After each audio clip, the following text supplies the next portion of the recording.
नमस्कार नमस्कार नमस्कार मंडळी. बघा, थर्मोडायनामिक्स या टॉपिकमध्ये सगळ्यांचं स्वागत आहे. लास्टच्या लेक्चरला आपण थर्मोडायनामिक्स मध्ये वर्क डन याची डेली प्रॅक्टिस पेपरची शीट आपण सॉल्व्ह केलेली आहे. ओके, या लेक्चरमध्ये आपण इंटरनल एनर्जी बद्दल एक कन्सेप्ट समजून घेणार आहे. त्यापूर्वी एक कन्सेप्ट छोटासा आहे, तो आपल्याला बघणं गरजेचं आहे. हेडिंग आहे बघा, path dependence. path dependence, nature of work and heat. Okay, याच्या अगोदरच्या लेक्चर मध्ये आपण काय बघितलेलं आहे तर स्टेट फंक्शन्स काय असतात, पाथ फंक्शन्स काय असतात, हे सगळं डिस्कशन आपण केलेलं आहे. आणि त्याच्यामध्ये असं सांगितलेलं की आपण काय सांगितलेलं बघा, वर्क अँड हीट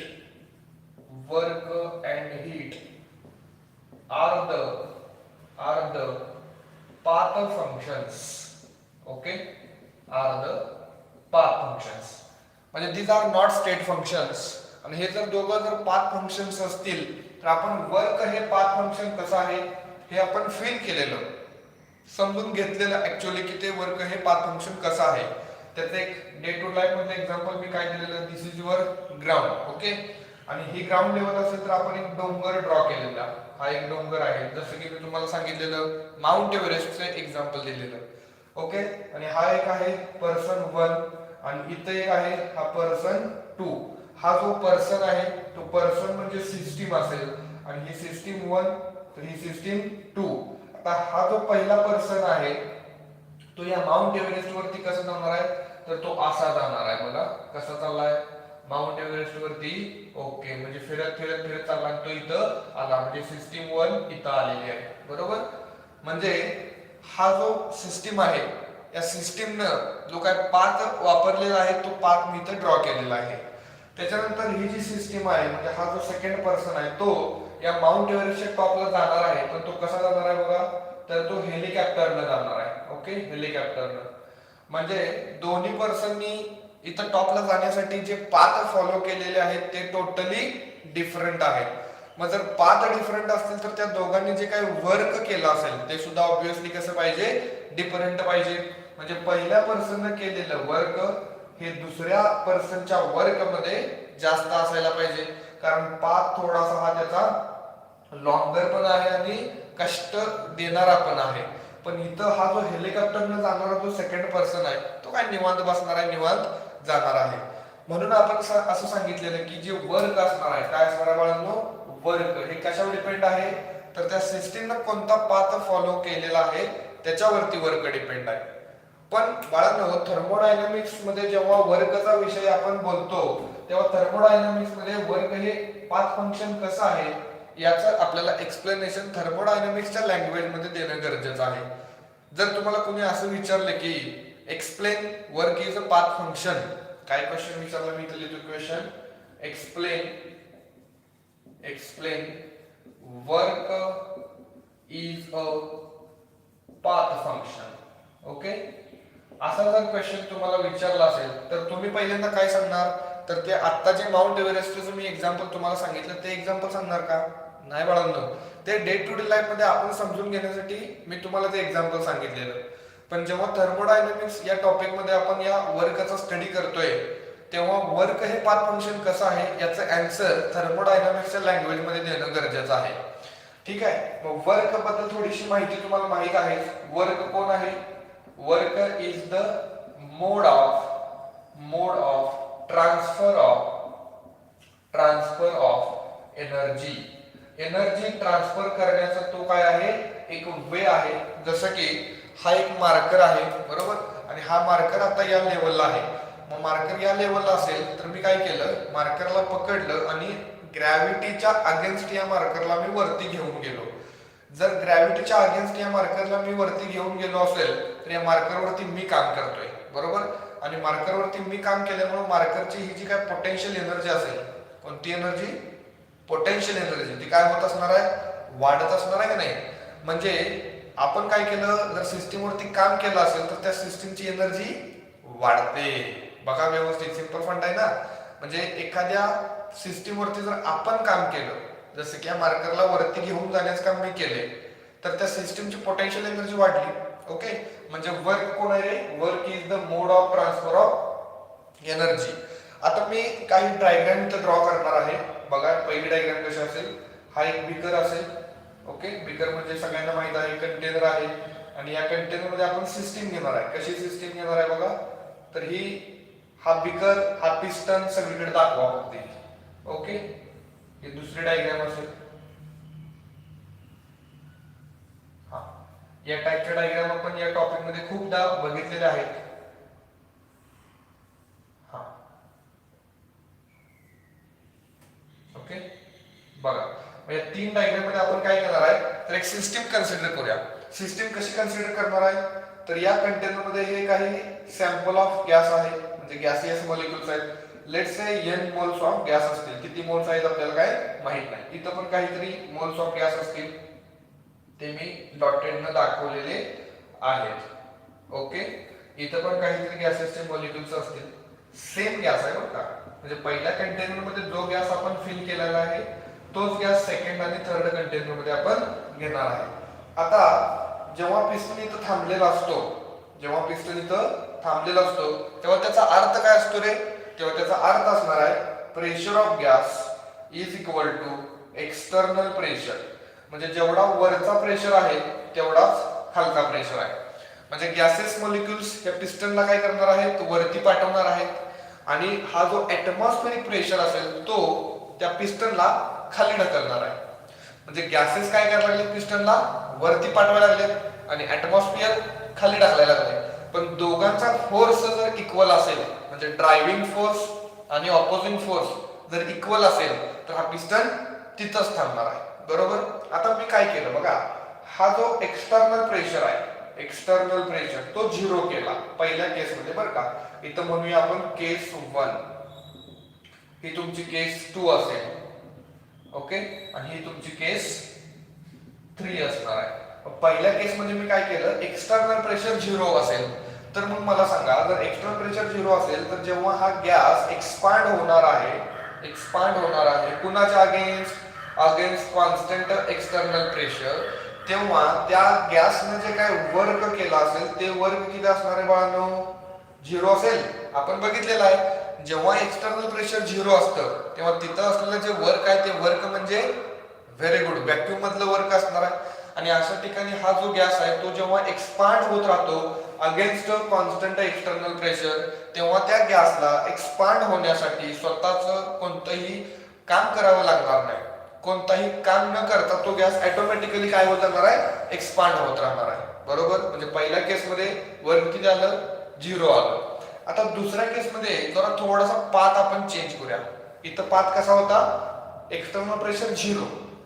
इथं काय केलं मी, हा जो प्रेशर आहे तो गॅसचा प्रेशर असेल, आणि हा जो बाहेरचा प्रेशर असेल एक्सटर्नल प्रेशर तो काय केला, तो असेल समजा 1 atm, आणि ऍटमॉस्फिअरचा जो प्रेशर असतो 1 atm बरोबर, तो ऍटमॉस्फिअरचा प्रेशर आपण कॉन्स्टंटच ठेवायचा, तो अजिबात चेंज करायचा नाही. मी काय केलं, या गॅसियस मॉलिक्युलची थोडीशी कायनेटिक एनर्जी वाढवली. कशी वाढवली? तर या गॅसला थोडंसं हिटिंग केलं. मग या सॅम्पलला, या गॅसला मी जर हिटिंग केलं असेल तर आतला प्रेशर वाढला असेल. Very good sir. आतला प्रेशर जर वाढला असेल तर हा गॅस आता एक्सपांड होणार आहे. कोणाच्या अगेन्स्ट? कॉन्स्टंट एक्सटर्नल प्रेशरच्या. आणि आपण एक एक्सप्रेशन बघितलेलं pressure volume type of work मध्ये. काय बघितलेलं? when a gas expand against a constant external pressure, the amount of work done is equal to काय असेल? minus of P external into V2 minus V1. बरोबर आहे की नाही सर?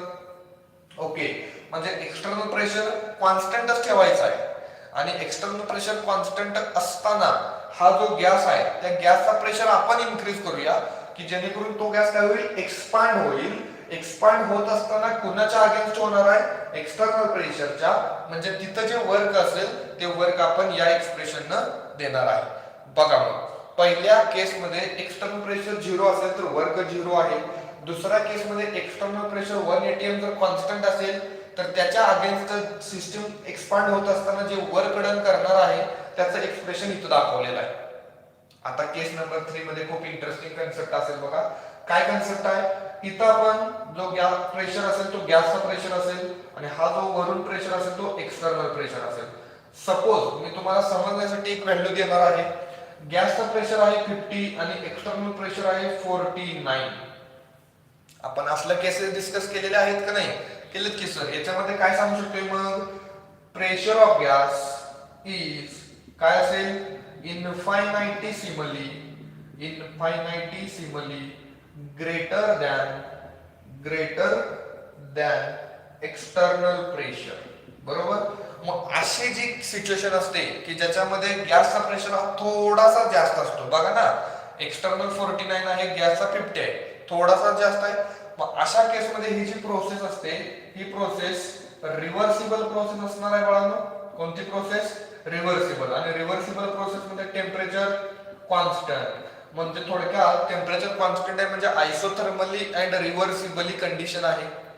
मग आयसोथर्मली आणि रिव्हर्सिबल कंडिशनला जेव्हा हा पिस्टन म्हणजे जेव्हा हा गॅस एक्सपांड होणार आहे कुणाच्या अगेन्स्ट, एक्सटर्नल प्रेशरच्या अगेन्स्ट, कसं, रिव्हर्सिबली अँड आयसोथर्मली, तेव्हा तिथं जे वर्कडन असेल त्या वर्कडनची जी काय अमाऊंट असेल ते आपण कशी लिहितो रे, work done is equal to -2.303 into nRT into log V2 upon V1 to the base 10 असणार आहे. म्हणजे इथं जे काय वर्क परफॉर्म होणार आहे ते मॅक्झिमम वर्क परफॉर्म होणार आहे. Yes or no, yes sir. म्हणजे आपण काय केलं, पाथ चेंज केला. बघा, पहिल्या पर्सन साठी जेव्हा तो माउंट एव्हरेस्ट वरती जात होता तेव्हा तो असं डोंगराला वेढे घालून तो जात होता म्हणजे माउंट एव्हरेस्टला, आणि जो दुसरा पर्सन आहे तो हेलिकॉप्टर मधून गेला. म्हणजे तसं सिमिलर इथं बघितलं तर हा जो गॅस आहे तो एक्सपांड होताना अगेन्स्ट एक्सटर्नल प्रेशर झिरोच्या एक्सपांड होत असेल तर वरकडन झिरो आहे. कॉन्स्टंट एक्सटर्नल प्रेशरच्या अगेन्स्ट एक्सपांड होत असेल तर हे वरकडन आहे. आणि एक्सटर्नल प्रेशर आणि गॅस प्रेशर मध्ये जर हलकासा फरक असेल, थोडासा फरक असेल, म्हणजे गॅसचा प्रेशर हा थोडासा जास्त असेल तर तिथं होणारा जे वर्क असणार आहे ते मॅक्सिमम आहे. म्हणजे तुम्ही कोणता पाथ इथं फॉलो केलेला आहे त्याच्यावरती डिपेंड आहे की वर्क ही कुणाचं जास्त आहे कुणाच कमी. आणि म्हणून आपण काय सांगू शकतो, work is a path function not a state function. Okay, याचा स्क्रीनशॉट घ्यायचा. हा, तर याच्यानंतर वर्क हे पाथ फंक्शन कसं आहे हे बघितल्यानंतर आपण आता पुढचा कन्सेप्ट बघूया की explain heat is a path function. आपल्याला हे पण माहित आहे की हीट सुद्धा कसं आहे रे, तर हीट पण पाथ फंक्शन आहे. कसं आहे, थर्मोडायनामिक मध्ये त्याचा आन्सर कसं आपण देणार आहे ते बघा. Explain heat is a path function. Okay, हे बघण्यापूर्वी पहिल्यांदा थोडस हीट बद्दल समजून घेऊया. काय असते बाळांनो हीट, तर सांगा, heat is the another form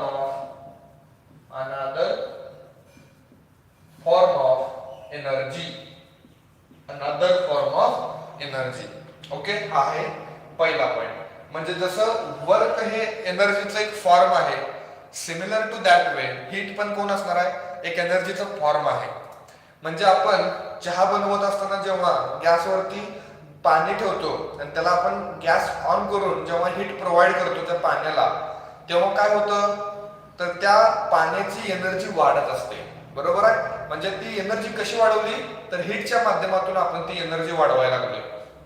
आणि म्हणून हीट कोण असणार आहे रे, अनदर फॉर्म ऑफ एनर्जी. बर, हीटचा जो फ्लो आहे तो कुठून कुठं होतो हे सगळ्यांना माहित आहे, higher temperature to lower temperature. पण हीटचा फ्लो का होतो ते सांगतो. Heat flows due to difference in temperature. Okay, difference in temperature of two bodies. दोन बॉडीज आहेत म्हणजे दोन सिस्टीम आहेत. जसे की बघा इथं मी तुम्हाला काय दाखवलेलं आहे, तर एक सिस्टीम दाखवतो. ओके, आणि या सिस्टीम मध्ये म्हणजे आपण वॉटर घेतलेलं आहे आणि या वॉटरचं जे टेम्परेचर आहे ते 70 डिग्री सेल्सिअस आहे. आणि हे जे सराउंडिंग आहे कोण आहे बाळांनो, हे सराउंडिंग, या सराउंडिंगचं टेम्परेचर आहे 30 डिग्री सेल्सिअस. म्हणजे काय होणार आहे, हे जे गरम पाणी आहे या गरम पाण्याची वाफ होणार आहे. काय होणार आहे, वाफ. आणि या वाफेच्या माध्यमातून काय होणार आहे, एनर्जी फ्लो होणार आहे. आणि एक टाइम असं येणार आहे की ह्या गरम पाण्याचं टेम्परेचर सराउंडिंगच्या टेम्परेचरला कॉन्स्टंट राहणार आहे. बरोबर ना. म्हणजे हीटचा जो फ्लो आहे तो का होणार आहे, due to difference in temperature. म्हणजे सराउंडिंगचं टेम्परेचर 30 आहे आणि ह्या वॉटरचं जे टेम्परेचर आहे ते 70 आहे. टेम्परेचर मध्ये डिफरन्स आला. टेम्परेचर मध्ये डिफरन्स आल्यामुळे हीटचा फ्लो सुरू झालेला आहे. पण समजा जर इथं असं असतं की वॉटरचं जे टेम्परेचर ते पण 30 डिग्री सेल्सिअस असतं, तर इथं जे वेपर्स आहेत ते आता सराउंडिंग मध्ये निघून गेले नसतील. बरोबर आहे ना, कारण टेम्परेचर सेम आहे. मग आता आपण बघूया की हीट हे पाथ फंक्शन कसं आहे. ओके, हे तुम्ही लिहून घेतलं असतील. मला थोडेसे 2 डायग्राम ड्रॉ करावे लागतील की डायग्रामच्या माध्यमातून तुम्हाला ते समजेल. पहिली डायग्राम बघा. डायग्राम सगळ्यांना माहित असते कशी आहे थर्मोडायनामिक्स मध्ये.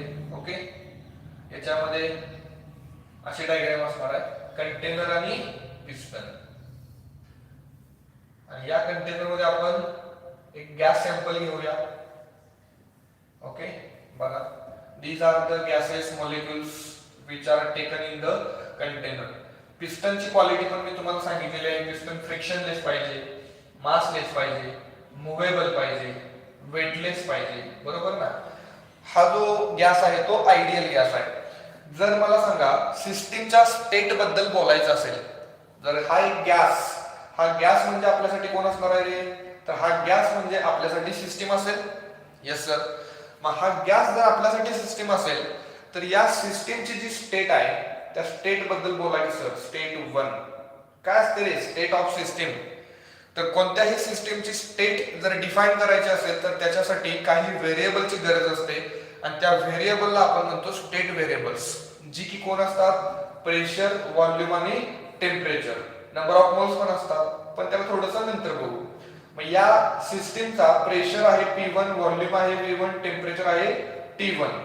मग pressure P1, volume V1, temperature T1 या स्टेट व्हेरिएबलची व्हॅल्यू जर तुम्ही फिक्स केली, P1 फिक्स झालं, V1 फिक्स झालं, T1 पण फिक्स झालं, तर तुम्ही असं म्हणायचं त्या सिस्टीमनं एक पर्टिक्युलर स्टेट अचीव्ह केलेली आहे आणि ती स्टेट म्हणजे स्टेट 1. Yes sir. ओके, आता आपण काय करूया, थोडंसं या सिस्टीमला हीट प्रोव्हाइड करूया. म्हणजे from surrounding Q amount of heat is supplied. इथे तुम्ही Q अमाउंट जी हीट असते ती आपण Q न रिप्रेझेंट करणार. Q amount of heat is supplied. Okay, जर आपण हीट सप्लाय करत असू तर ही जे काही कंटेनरची वॉल आहे ना, वॉल बाळा ती डायथर्मिक असेल का ॲडियाबॅटिक असेल, सांगा बरं. ही वॉल कशी असणार आहे, ही वॉल असणार आहे डायथर्मिक. डायथर्मिक वॉल म्हणजे काय रे, एक अशी वॉल की ज्या वॉलच्या माध्यमातून काय होणार आहे, हीटचा फ्लो, मग तो बाहेरून आत असेल किंवा आतून बाहेर असेल. जर हीटचा फ्लो या वॉलच्या माध्यमातून होत असेल तर ही जी वॉल आहे ना ती कशी असते रे, डायथर्मिक असते. Yes or no. Yes sir. मग आपण हीट जर सप्लाय केली असेल तर आणि हीट सप्लाय केल्यानंतर ह्या सिस्टीमचं जे टेम्परेचर आहे तुम्हाला काय वाटतंय, चेंज होईल का नाही, होणार की सर. या सिस्टीमचं सुरुवातीला स्टेट 1 ला बघा, स्टेट 1 ला जे टेम्परेचर आहे ते किती आहे रे, T1 आहे. बरोबर. पण त्या सिस्टीमला जर आपण Q अमाउंट ऑफ हीट जर सप्लाय करत असू तर त्या सिस्टीमला एनर्जी प्रोव्हाइड करतोय की ज्याच्यामुळे त्या सिस्टीमचं टेम्परेचर काय व्हायला पाहिजे, वाढायला पाहिजे. पण समजा ही प्रोसेस जर आयसोथर्मल करायची असेल, कशी करायची असेल, आयसोथर्मल, तर तुम्ही काय करणार आहे, जर आयसोथर्मल प्रोसेस करायची असेल तर टेम्परेचर तुम्हाला कॉन्स्टंट ठेवावं लागणार आहे. म्हणजे इथं सुद्धा ते टेम्परेचर असणार, ते किती असणार आहे, T1 असणार. इनिशियल टेम्परेचर T1 होतं, हीट सप्लाय केली तरी सुद्धा टेम्परेचर किती राहिले, T1. टेम्परेचर कॉन्स्टंट आहे. मग ते टेम्परेचर कॉन्स्टंट ठेवण्यासाठी आपण काय सांगितलं रे, system can exchange energy with its surrounding. बरोबर.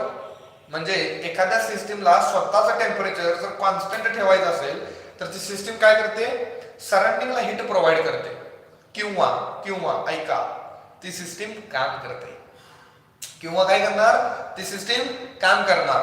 म्हणजे तुम्ही Q amount of heat supply केली तर हा जो काही गॅस असेल तो गॅस वर्क करणार आहे. गॅस काय करणार आहे, gas perform some work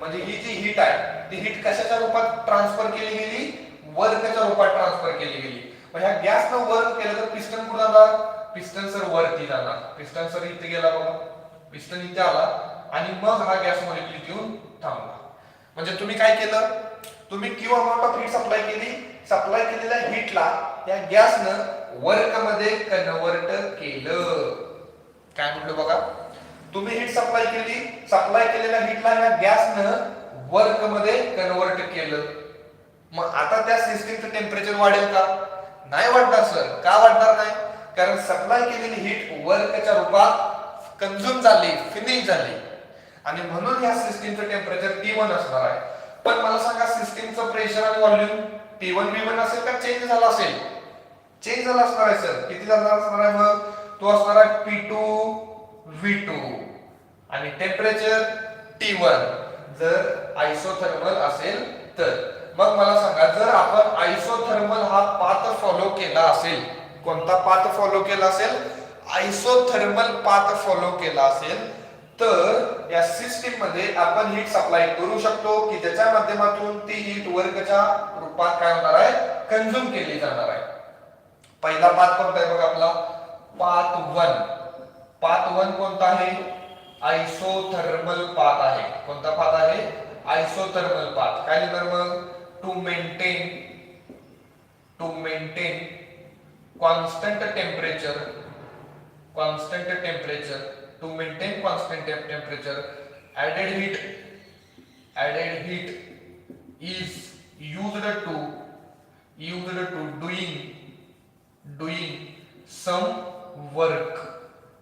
doing some work समझ में आया क्या म्हणजे इथं हीट आत गेलेली आहे हे समजून घेतलं पाहिजे बाळांनो जर पाथ आयसोथर्मल असेल तर सिस्टीमचं टेम्परेचर कॉन्स्टंट ठेवण्यासाठी जी तुम्ही हीट ऍड करताय त्या ऍड केलेल्या हीटला वर्क मध्ये सिस्टीम काय करायला लागल्या ट्रान्सफर करायला लागल्या आणि म्हणून त्या हीट मुळे टेम्परेचर वाढणार नाही ते हीट गेली कशात गेली वर्क मध्ये गेली पण आता दुसरा कन्सेप्ट हा तुमचा पाथ 1 झाला आता दुसरा कन्सेप्ट काय बघा एक सिस्टीम आहे ओके आणि या सिस्टीमची जी वॉल आहे कोण आहे बाळांनो वॉल ती वॉल कशी आहे तर ही वॉल आहे एडियाबॅटिक कशी वॉल आहे एडियाबॅटिक आणि हा आहे पिस्टन आणि इथं काही सॅम्पल ऑफ गॅस मॉलिक्युल्स असतील yes or no yes sir आता या सिस्टीम मध्ये जी काही केमिकल रिएक्शन असेल ती एक्झोथर्मिक असेल एंडोथर्मिक असेल आपण हे बघितलेलं आहे बघा पाथ नंबर 2 कोणता आहे तो लिहितो पहिला पाथ 2 आहे एडियाबॅटिक आणि पाथ 1 कोणता आहे आयसोथर्मल एडियाबॅटिक प्रोसेस मध्ये आपण काय बघितलेलं आहे रे तर हा जो काही गॅस सॅम्पल असेल त्याच्यात जी काही केमिकल रिएक्शन असेल ती जर एक्झोथर्मिक असेल तर आतलं टेम्परेचर वाढणार आहे बरोबर जर ती एंडोथर्मिक असेल तर टेम्परेचर कमी होणार आहे हे आपण बघितलेलं आहे पण मला एक गोष्ट सांगा आपण सराउंडिंग कडून हीट सिस्टीमला देऊ शकतोय का म्हणजे जो हीटचा सप्लाय आहे फ्रॉम सराउंडिंग टू सिस्टीम हे पॉसिबल आहे का नाही पहिल्यांदा मला सांगा एडियाबॅटिक वॉल म्हणजे काय असणार आहे no transfer of heat from system to surrounding or surrounding to system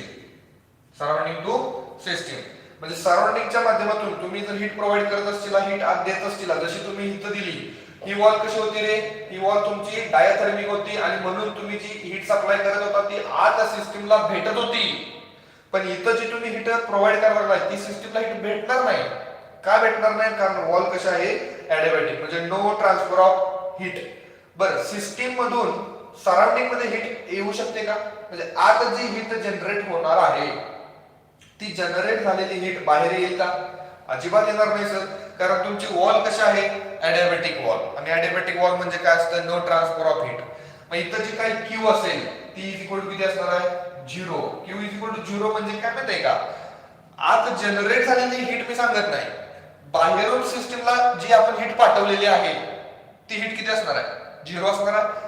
आतून हीट जर सिस्टीमला म्हणजे आतून सराउंडिंग मध्ये सिस्टीम मधून सराउंडिंगला जर हीट भेटली असेल ती पण किती असणार आहे, 0 असणार आहे. म्हणजे काय, आपण पाथ चेंज केला, जर आयसोथर्मल हा पाथ आपण वापरला असेल तर तिथं हीट सप्लाय होणार, म्हणजे बाहेरची हीट आत आणणार, आतली हीट बाहेर जाणार. पण आपण पाथ चेंज केला म्हणजे पाथ कोणता वापरला रे, ॲडियाबॅटिक पाथ वापरला. जर ॲडियाबॅटिक पाथ वापरला असेल तर तिथं हीटचं ट्रान्सफर वगैरे काहीही होणार नाही. आणि म्हणून हीट कोण आहे, तर एक पाथ फंक्शन आहे. तुम्ही कोणता पाथ फॉलो केलेला आहे, आयसोथर्मल पाथ फॉलो केलेला आहे का ॲडियाबॅटिक पाथ फॉलो केलेला आहे, याच्यावरती डिपेंड आहे. काय डिपेंड आहे, तर या सिस्टीमनं जे काय हीटचा जे काय अमाऊंट आहे ती डिपेंड आहे. म्हणून आपण असं सांगू शकतो की जी हीट आहे ती पाथ वरती डिपेंड असल्यामुळं heat and work are the path functions. Okay, याचा स्क्रीनशॉट घ्या.